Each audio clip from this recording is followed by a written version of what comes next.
Alors c'est une MJC qui se situe sur un territoire périurbain.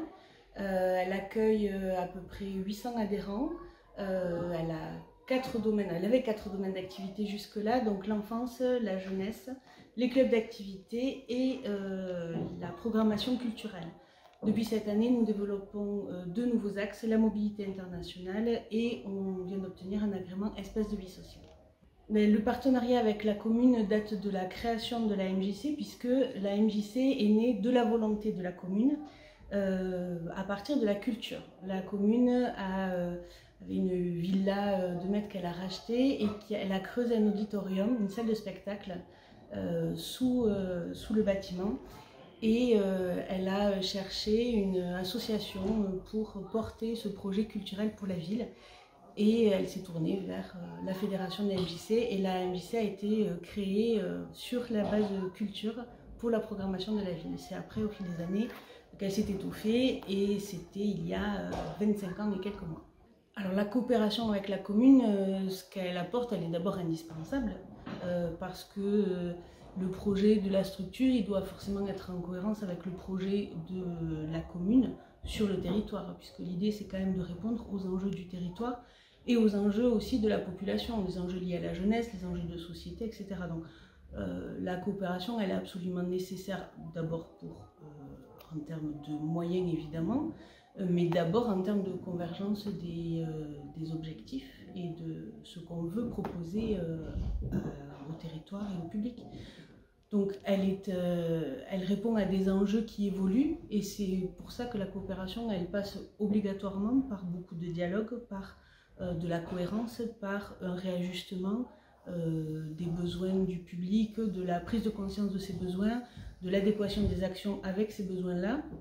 Je parlais tout à l'heure de l'espace de vie sociale, c'est typiquement un projet qu'on avait en tête, nous, qu'on avait partagé avec la commune il y a quelques années. C'était pas forcément le bon moment pour nous non plus, mais c'est quelque chose qu'on avait dans l'idée. C'est quelque chose qu'on a repartagé suite à la période de Covid, justement, parce que c'est justement le lien social qui a beaucoup été impacté par la crise Covid.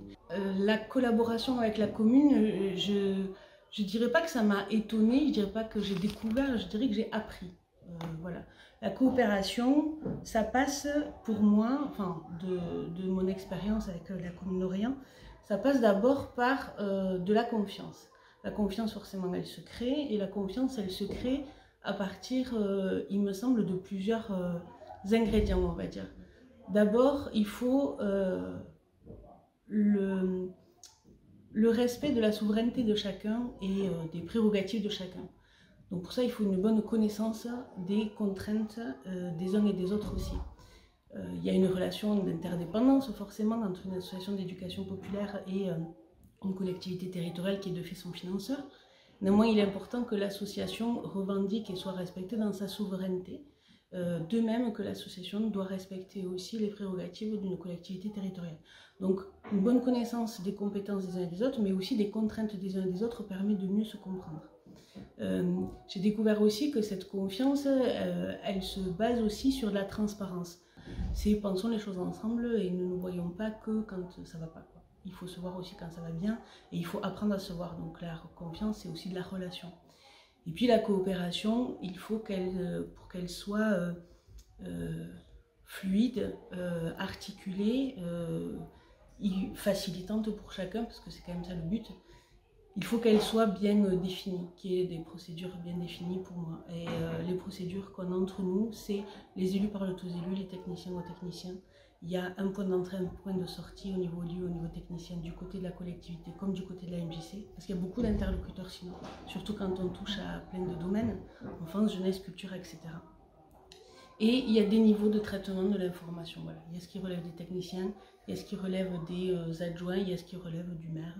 De la même manière, côté structure, il y a ce qui relève des techniciens, des élus associatifs ou de la présidence. Voilà. Et c'est ce qui permet pour moi une bonne coopération. C'est des règles qu'on s'est posées de manière explicite il y a quelques années avec la collectivité.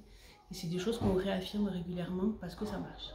Autre chose peut-être qui m'a marqué, c'est justement la gestion de la crise sanitaire. Parce que là, il a fallu aussi, la qualité du partenariat, elle est à l'épreuve de ces choses-là aussi. Et là, il a fallu être cohérent vis-à-vis des messages qui étaient posés à la population. Il a fallu être réactif dans l'application des divers protocoles. On est soumis, nous, à 5 protocoles, une structure comme la nôtre. Il a fallu être pareil dans un échange, un éclairage les uns des autres des informations qu'on avait, soit parce que c'était l'État d'un côté, soit parce que nous, par nos réseaux, justement, nationaux et régionaux.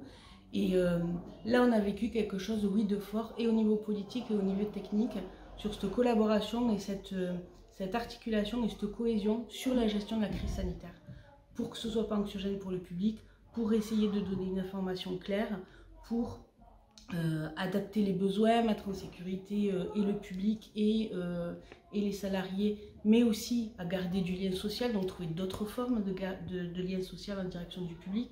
Là, oui, là, on a fait des conseils d'administration multipliés par X ou Y. Là, on a vraiment été on a pu tester cette coopération à l'épreuve d'une crise.